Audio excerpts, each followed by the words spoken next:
Hey, it's KB from WGTR Media Group. And I'm Casey Murdoch, executive producer of Down the Road Show.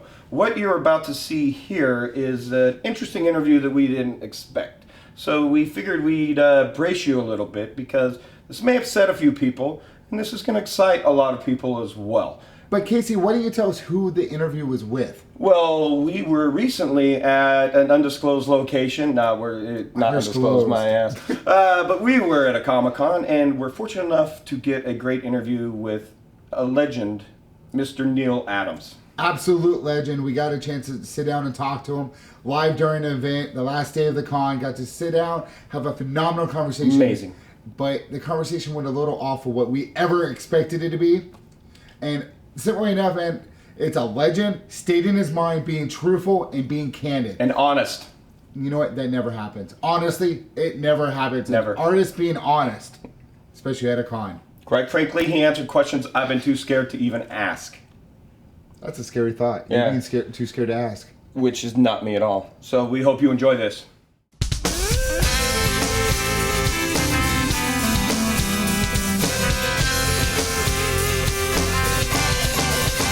Indiegogo.com/Hospital Heroes. And the title of the page is Superman's Hospital Heroes Tour 2012. Hey, it's KB from WGTR reporting specially for Down the Road Show at the Chicago Wizard World Comic-Con 2012. Now, it's my great honor that we get to be with one of the best artists, in my opinion, and I think Casey would agree with this, that Neal Adams is one of the best artists I've ever seen. How's this event been for you, man? One of the best artists? I have to say the best because someone would want to hit me over the shovel later on if I say one of the best. Okay, give me the other two. Can I just say give me you're the my favorite three. artist? Yeah, you can say that. Okay. My favorite artist, the man who I've always wanted to talk to, there you go, is sitting right next to me. There you go. That's what we want to hear. This is enlightened self-interest here. You know, I'm interested in being introduced that way because lots of rich people will come by and buy my stuff. Okay. Everybody in the convention, this is my favorite artist. I've always wanted to meet him. Greatest artist, comic artist of all time. There we go. The greatest comic artist of all time from Mr. Green Bay Packers. We have the opportunity to sit here at Chicago Comic-Con Here, $10. talking with Neal, There you go. who's done so many things over the years, man. Seriously, how's this event been this weekend for you? This event has been, in that those of us out here feel very much like the donut around the whole of Hollywood. The donut around I keep actually picturing that donut shop with that giant donut on top rolling down Hollywood now. I keep picturing a bunch of artists and comic book people around all the people in Hollywood that are collecting all this money for signing stuff. I mean, the truth of the matter is that it's a little rough. I think that the convention and other conventions are looking for a balance between Hollywood and comic books. And until we get there, there's going to be a certain dissatisfaction. But there seems to be an understanding, a beginning of an understanding, that of the Hollywood people that we are their friends. They are doing, in effect, carrying on our work into film and television. And part of the lining of their pockets comes from the work that we do. If you didn't do the work, if you guys didn't create it, show the artwork, there would never been a vision to have it go into the on film. So there's this a little bit more of the door opening between the showbiz people and the comic book people, which is making us all feel more comfortable. As long as it's too isolated, it becomes an uncomfortable thing and you get a lot of bad vibes. The vibes are getting better. I think even the convention is trying to jump that gap between the whole Hollywood and the comic books, and is making a strong effort to do that. For example, they treated me very nicely. Well, that's good. They should. You're a legend. Well, sometimes being a legend is not quite as much as important as having Captain Kirk. Well, you know, and we all know as American citizens that we got to keep Captain Kirk busy with the next project that he's working on. It's our duty, and we have to do that. It's true. Mr. Canadian needs to be busy in America. Exactly. So if he hasn't got a show, we got to get him a show. And if he's got a show, we got to support it.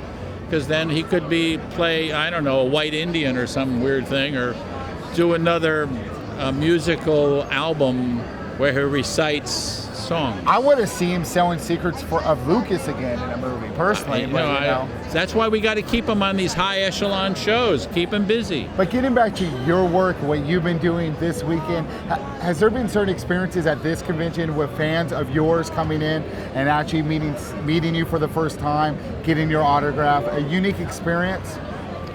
It's hard to say that a convention has unique experience. Within the convention, there are unique experiences. Every once in a while, some smart-ass artist will come up and show his work and expect me to say it's wonderful. And then I don't.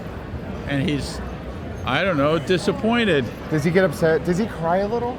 You know, they get choked up and I tell them, look, when they come up and they want to show me their stuff, I offer them money not to show it to me. You know what? That's the greatest thing I've ever heard at a convention. Right. Well, because I don't want to put them through hell. So a guy comes and he wants to show me something. I say, look, I'll make a deal with you. You know I'm a horrible person. I'll really tell you the truth about your work. Why don't we do this? I'll give you $20. You take your portfolio and show it to somebody else. Can I bring my portfolio? Because I could always use $20. Well, okay, you certainly can, because I don't want to criticize your portfolio. Oh, it would be horrible. It is. It would be horrible. I'm. You know what? That's why I go to people like you. Well, the worst part is that when you tell them the truth, then they get all offended, like you've told them the truth. But isn't it better to tell somebody the truth than to lie? Well, that's the way they come and say, no, I want you to tell me the truth, until you start telling them the truth, and then they just hate you. Not all of them, I have to say. There's only at this convention. There's only been one that hated me by the time we were done. There were, I would say, about a half dozen that came and felt they got positive response, and they actually were going back to work really hard for the next 6 months and do better work. That's awesome. So one out of 7, that's pretty good. That's not bad, actually. Now, if it was a 5-year-old that came up and showed you, maybe. But when it's these guys who are budding artists, they need the criticism, they need constructive criticism so they can improve, right? Well, I guess so. I want to see an artist that's improving. For me, each one is individual. Everybody has their personality. Everybody has an attitude. Everybody is either strong or weak or whatever. So what you try to do is you try to criticize their work based on what you see and what their goals are. The biggest problem that I have, because I seem to be like the final, like the wall that you smash into, is they've already been to all these other guys who are, you have to understand that most guys in comics are nice guys. And when somebody brings their portfolio, they're really not going to give them a hard time. They're going to try to look on the bright side. Sure. And they're going to say all these nice things. Oh, it's and great. They say the nice things, and the guy goes around scratching his head wondering what just happened because he's not getting any work. But everybody's saying all this nice stuff. So they need to, I don't know, put their hand in the meat grinder, which, as it turns out, I'm the meat grinder. What you're saying is, bottom line is, you're honest. Well, that's, yeah. Now, over your course of your career, you being a legend that you are, all the things you've done, what would you say is your strongest part of being an artist, and maybe something that you personally think maybe is not your strongest? I don't know. I never think about that. I honestly, I can't. It's a question I don't know the answer to. What's my weakest and what's my strongest point? Because everybody has what their strongest or their go-to aspects. I mean, you're so talented in being who you are in the industry, how many things you've done, how many years you've been in it. But there has to be that one thing that you really fall back on. You'd think so. You'd think so. I can't think of any. I mean, I think of myself as a student. Okay. I don't think of myself as a finished artist. So I try to do better all the time. So I'm always concerned about what I didn't do right and how I can make it better, and how I can improve, and how I can enjoy myself more, and how I can get paid more for doing the work that I do while I'm getting better. Because what happens is that when you're doing work, very often a young artist assumes that now that they're paying him, he's good.